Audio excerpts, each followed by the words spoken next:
It's good to see you guys. Nice to see you. It's such a pleasure. I'm Noval from IDN Times Indonesia. Hi, hello to you in Indonesia. Hi, how are you? By the way, congratulations on your new movie, guys. Thank you Thank so you. much. We're thrilled to share it with you. So Yes. soon, So this yes, weekend. but yes, that's true. And now let's get to the first question. And actually, my first question is for you, Rami. In The Amateur, Charlie is a CIA cryptography expert. Did you do any kind of specific approach for this role? Perhaps speak with people who have a similar background with? Yes, we had so many people from the CIA come in, and we wanted to be as authentic as possible. And sometimes when we thought we had done all the research possible, they said, "Oh, that's already outdated." So that's what was quite terrifying about things. We had to consistently update what our version of technology was and is in terms of surveillance and analysis. Um, but the greatest research I was doing was into loss, grief, um, understanding that as a core theme for Charlie throughout the story, losing a partner, a soulmate that means the absolute world to you is the ultimate weapon and forces Charlie's uh, elevates his emotional IQ and his intelligent IQ, his IQ, naturally to a heightened level that allows him to do some extraordinarily spectacular things that are, I don't think, haven't been seen in cinema before. The Amateur is adapted from a well-known novel, right?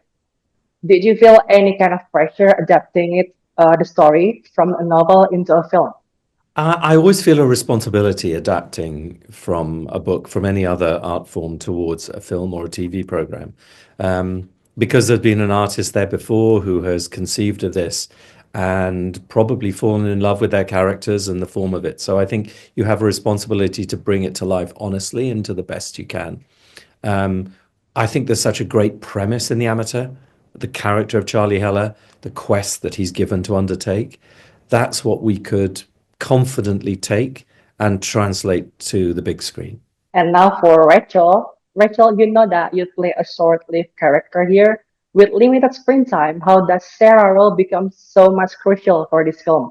Well, when Rami approached me about doing this project, one of the things that I love that you said was just that this role was important to Rami because of his journey, building Charlie's grief journey, as you said, throughout the film, but also because with that limited real estate, you need to get the audience to buy in to the stakes of this relationship so that you can follow Charlie's journey, so that you are invested as he does some potentially morally questionable things.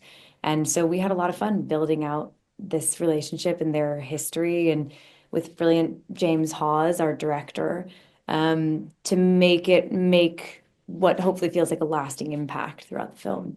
When you're watching the film, not only does Charlie, you see why Charlie's in love with Sarah, but the audience will instantly fall in love with this human being. And that just adds to the devastation that he's dealing with. And you needed a very specific human being. Not many people come to mind when you think of someone who could engage with an audience in the way that Rachel Brosnahan does. It's a unique level of beauty, brilliance, and I mean beauty inside and out, intelligence, and charisma, charm. There is something that this person has in real life, and the camera captures it. If the camera can even capture any essence of it, it still would never possibly do justice to the person sitting next to me. So you feel that it's powerful. And then how did you build and highlight Rami Malek and Lauren Fishburne performance as a mentor and a protege in this film? Because, they have such a unique and dynamic relationship there. Yeah, I mean, that was just a joy. Honestly, bringing them together on the first day, fortunately, we were able to shoot it almost in story order. So the first time you see them meet at the gate of the CIA training facility was the first scene we shot with these two guys.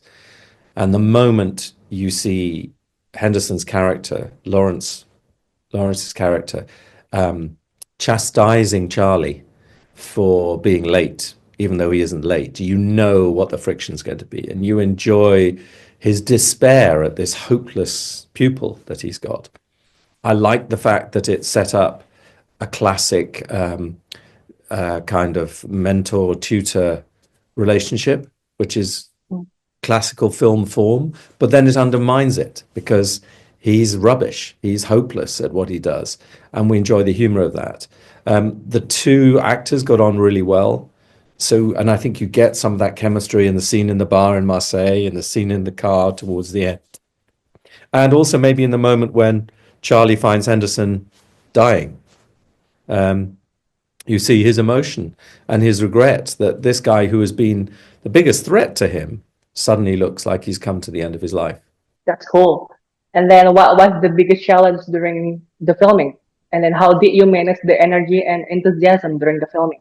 Well, in a way, that's one of your answers. In preparation, you come up with all these great dreams of how this film is going to look and how it's going to be, and you all agree the colors, the shot palette, the locations. The biggest challenge when the schedule is burning is to maintain that vision, to turn it from the dream of pre-production into the reality of the shoot, and that is exhausting. You know, it is combat to get there. I think part of the biggest challenge was the amount of moving we had to do. We had so many locations. So just taking that whole company of filmmakers across Europe and setting up day after day in a new location was a logistical challenge. And right with the climax of the scene on the boat at the end with all the special forces boarding, helicopters overhead, that took a lot of coordination to get the right shots. That's very interesting. And it still has a connection with the last question. To convey a realistic story, is there any kind of particular narrative or visual inspiration that you use from terrorist attack in the film? Not quite terrorist attacks, but what I did do is shoot that principal scene with Sarah on dash cams, body cams, iPhones. What we actually did is we had 24 iPhones and we handed them out to members of the crew. And then we placed them around the scene and had them shoot it like they were somebody on the scene, filming this incident as it takes place. And then we gave a prize to whoever got the best shot each time.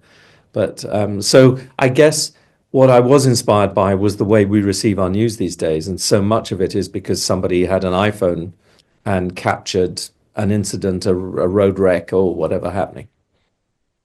Yeah, that's cool. And how do you balance the thriller plot with personal drama in this film? Because this one is a comedy of action, thriller, and also drama. How you make it balanced? Well, that's the biggest challenge. And I think the real asset of this story from the novel on is that you have the emotional journey of Charlie through grief, the emotional journey, the character journey of Charlie becoming the best version of himself, or at least the more heroic version of himself by the end of the film.